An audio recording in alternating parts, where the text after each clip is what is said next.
Um anuário de segurança hospitalar trouxe um dado assustador.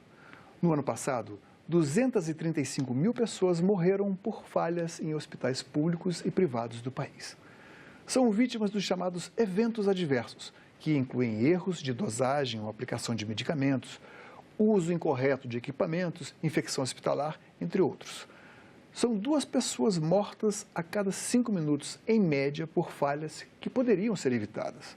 Essas falhas, quando não matam, podem deixar sequelas graves e representam altos custos ao próprio sistema de saúde.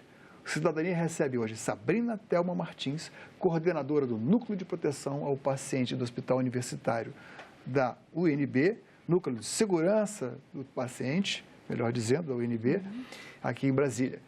E aqui conosco, no estúdio, participando da entrevista, o jornalista Ricardo Westin, da Agência Senado. Sabrina, quando a gente fala de eventos adversos, a gente está falando do que exatamente? Na verdade, assim, primeiro agradeço o convite, né? Obrigada pela... os incidentes na saúde, eles se dividem em 4 categorias que a gente fala, né? As circunstâncias notificáveis, que são aqueles eventos que não chegaram a atingir o paciente. Os near misses, que são as quase falhas, ou seja, quase poderia ter acontecido, por exemplo, a instalação de uma bolsa de sangue num paciente errado, por exemplo. O funcionário detectou antes dela ser instalada, então é um near miss. Aí a gente entra nos incidentes que atingiram o paciente, que é um incidente sem dano e um incidente com dano.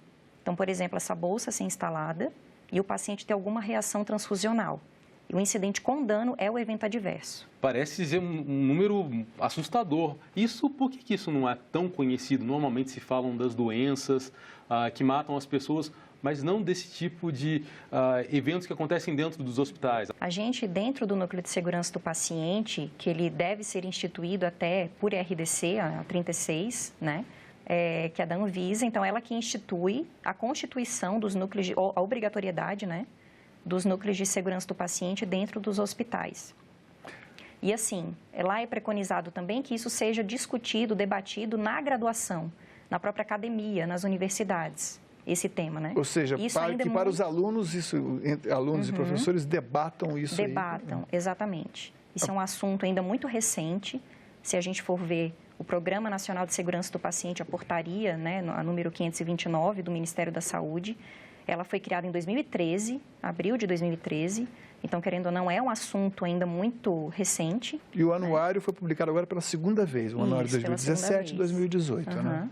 Então, a gente sempre se falou de doenças, né, fatores de risco para prevenção de hipertensão, diabetes, mas ninguém fala de fatores de risco que levam um profissional a está propenso a cometer uma falha, né, na assistência. Então, é um assunto ainda muito... Nós temos aqui alguns gráficos preparados sobre as dimensões, né? A incidência de eventos adversos. Na verdade, assim, quando a gente fala em riscos assistenciais, é um assunto muito abrangente, né? Quando a gente fala de segurança do paciente, ele é apenas um pilar da qualidade na assistência, que ela tem muito mais olhares, né? Tem a questão do gerenciamento documental, a gestão de processos, também o mapeamento de riscos, que isso ainda é uma coisa que muitas instituições não conseguem fazer, com a utilização de ferramentas da qualidade, tudo isso para levantar quais são os principais riscos, né? E o debate, as notificações desses incidentes também para o Núcleo de Segurança do Paciente, que as pessoas muitas vezes ainda não fazem por medo da instituição abrir um PAD contra ela, a questão de instituir... PAD é processo administrativo, isso, né? E a instituição da cultura de segurança, na verdade, como um todo, dentro da instituição ainda é um desafio muito grande.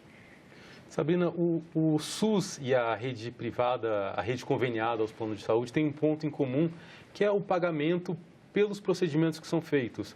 Se uma pessoa passa por uma cirurgia, então tanto o SUS quanto o plano de saúde, dependendo de qual é o paciente, vai pagar pelo médico, pela luva, pela seringa, pelo medicamento que ela tomar.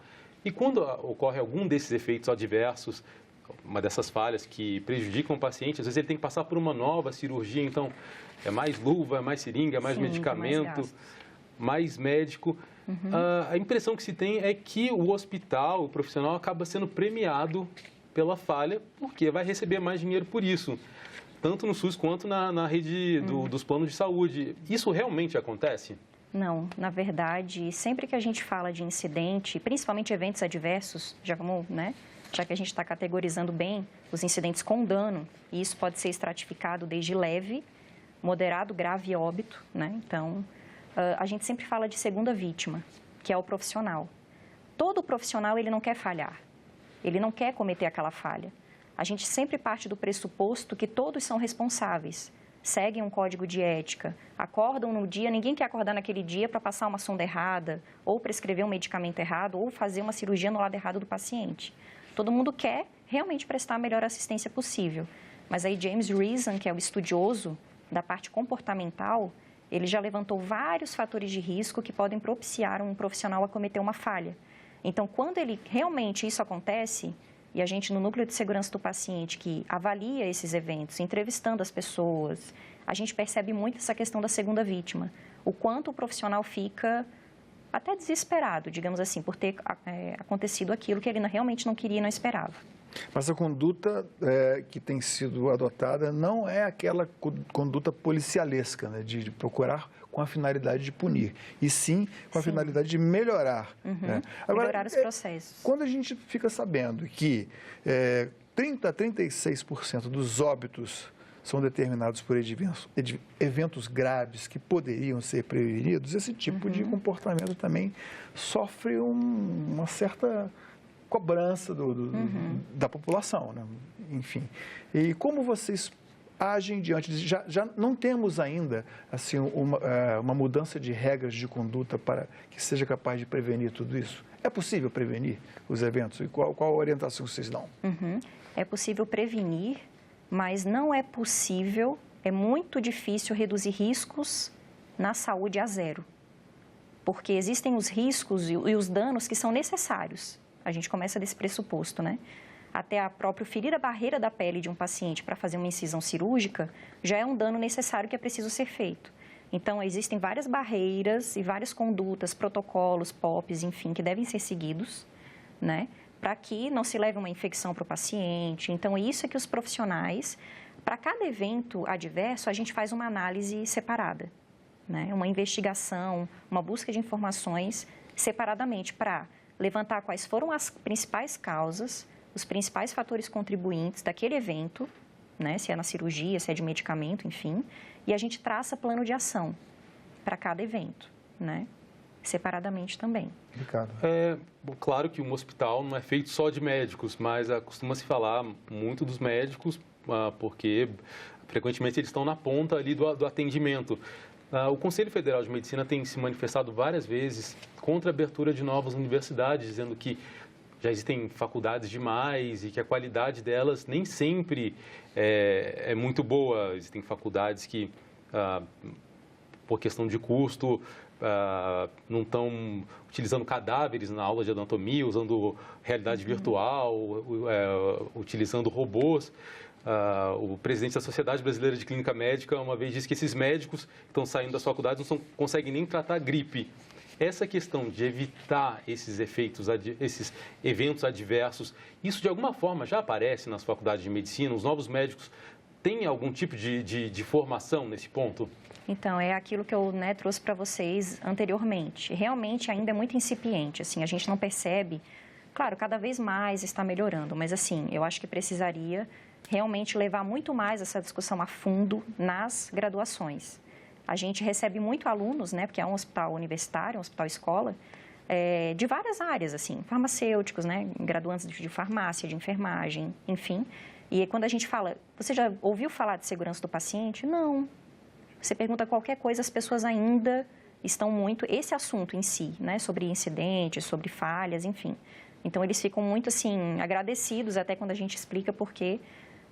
a gente teve uma palestra uma vez, então, assim, não existe uma disciplina, teria que ser uma coisa mais estruturada mesmo, sabe? Dentro de todas as faculdades. Nós temos aqui um outro quadro aqui do segundo anuário da segurança. E quando a gente vê aqui um outro dado que não está nesse quadro aí, que é a mortalidade intra-hospitalar geral, foi 5,3% no SUS e 2,2% na saúde suplementar, ou seja, corrija-me se eu estiver errado, nos hospitais privados, quer dizer, quase o dobro no SUS. Será que a gente pode atribuir ao fato de do fato de que ao fato de que as emergências e os traumas, atropelamento, tiro, sejam quase que, na maioria, drenados, em imensa maioria, drenados para hospitais públicos? É possível fazer essa relação? Na verdade, assim, quando a gente fala de evento adverso, enfim, independe se ele acontece no hospital público ou hospital privado, né? Só que, assim, realmente, quando a maioria dos hospitais privados, eles são acreditados. Esse é um ponto que eu sempre coloco que ele é importante. O que é a acreditação hospitalar? Ele passa por uma agência, né, de acreditação. O hospital ele tem que seguir vários requisitos, né, essenciais e não essenciais, relacionados à segurança do paciente e todo o hospital, devido aos processos, né, assistenciais, eles têm que estar alinhados e integrados dentro desses requisitos. E o hospital deve seguir, então é passado por auditorias, enfim. Então, isso, eu sempre falo que os processos e seguir a padronização, os protocolos, eles são muito importantes para você prevenir muitas falhas, assim, né? Ele é uma das barreiras de segurança mais importantes, assim.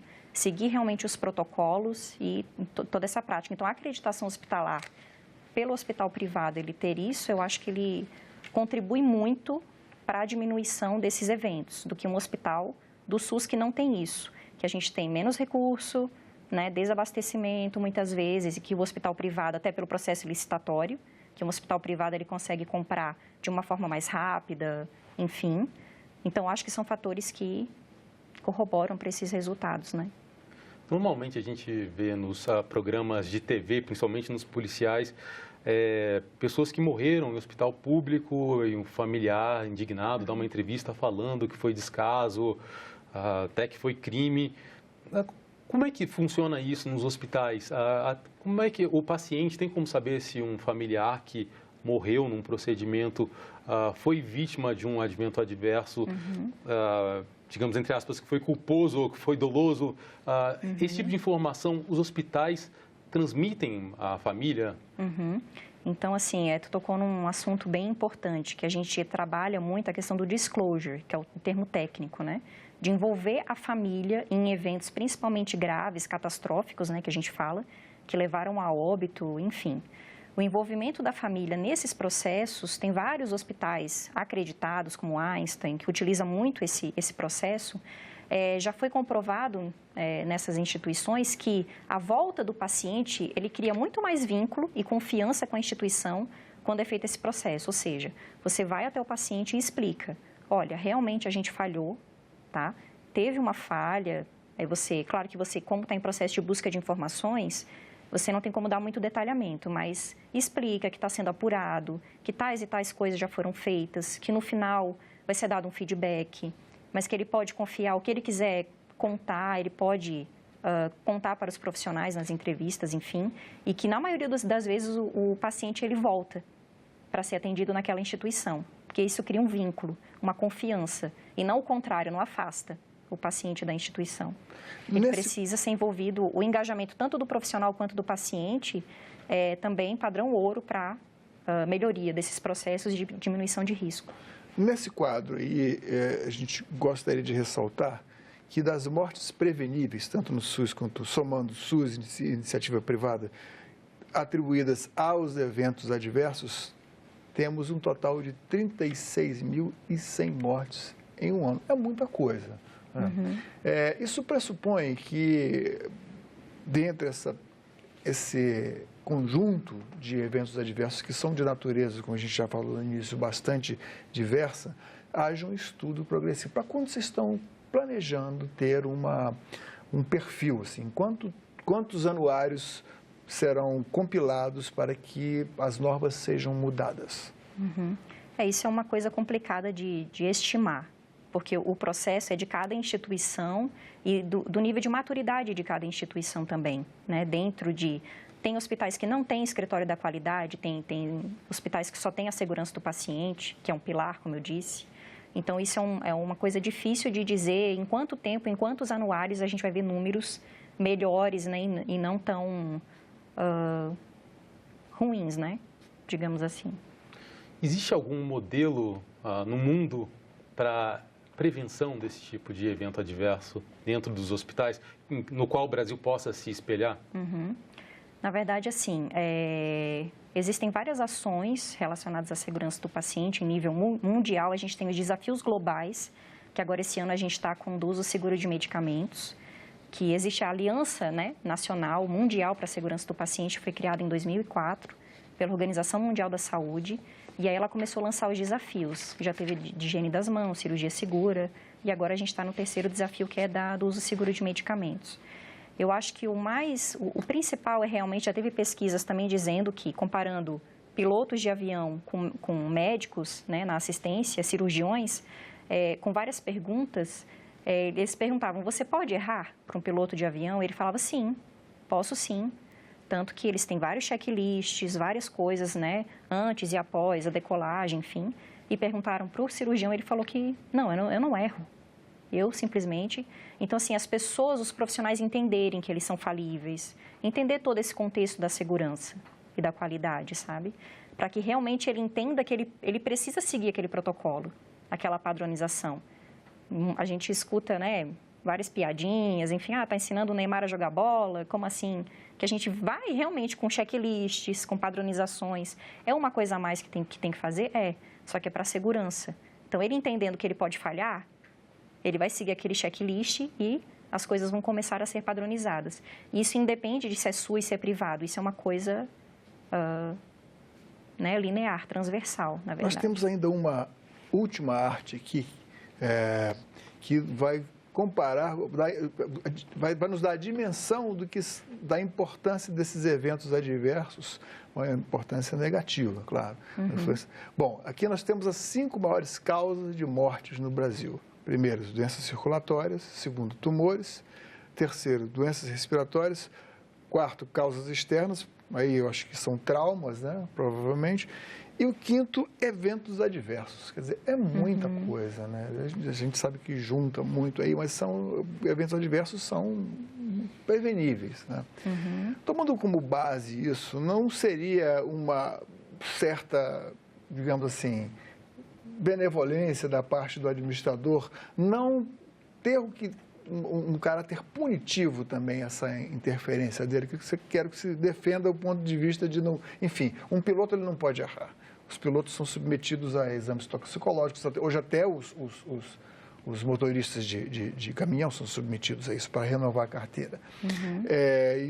Enfim, e os profissionais de saúde também são pessoas falíveis, né? Que tipo de aconselhamento ou de conduta seria aplicável para que se verificasse as condições, não só emocionais, mas psíquicas de quem trabalha? Porque aí está, me parece, o lado fraco.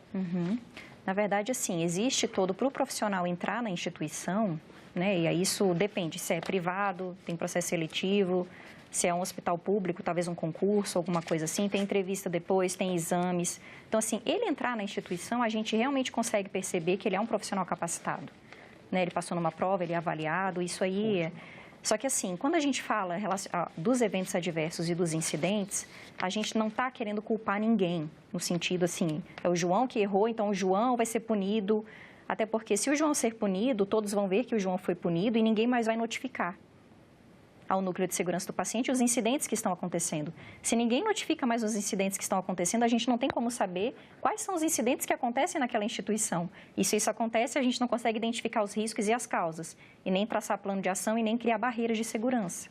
Então, vira uma bola de neve, ou seja, a cultura do medo. A cultura do medo não traz cultura de segurança. Então, esse é um cuidado que a gente tem que ter, porque existe muito e a gente sempre trabalha a questão de sensibilização dos nossos profissionais, é que muitas lideranças, a liderança ela tem um papel fundamental, tanto governança quanto na ponta mesmo, né? As pequenas lideranças, de realmente incentivar as notificações desses incidentes para o núcleo de segurança, para a gente poder notificar a Anvisa, e a Anvisa poder fazer uma coisa mais em âmbito nacional, né? De não culpar o João, mas de entender o que tinha naquele processo de falha latente para o João ter falhado. E, em cima disso, melhorar aquela assistência, né? E todo aquele processo de administração de medicamentos ou de seja o que for. O anuário acho que esse é o mais... também traz um dado que chama a atenção, que as principais vítimas desse tipo de evento adverso nos hospitais são os bebês e os idosos.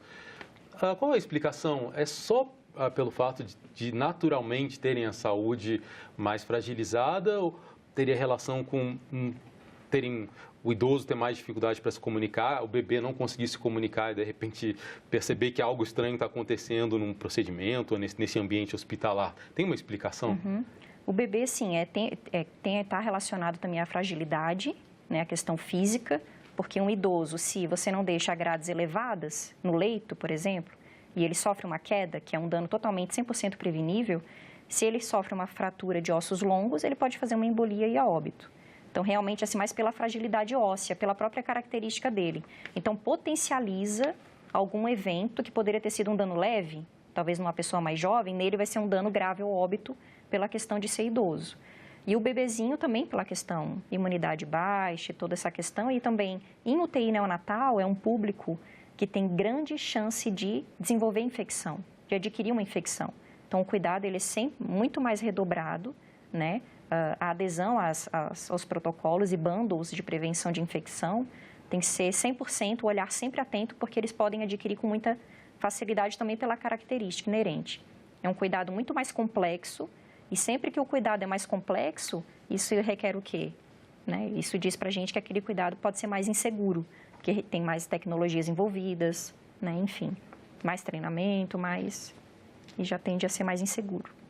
Sabrina, muito obrigado pela sua presença aqui no Cidadania, Obrigada. foi bastante esclarecedora. Obrigado também a você, Ricardo, pela sua presença aqui.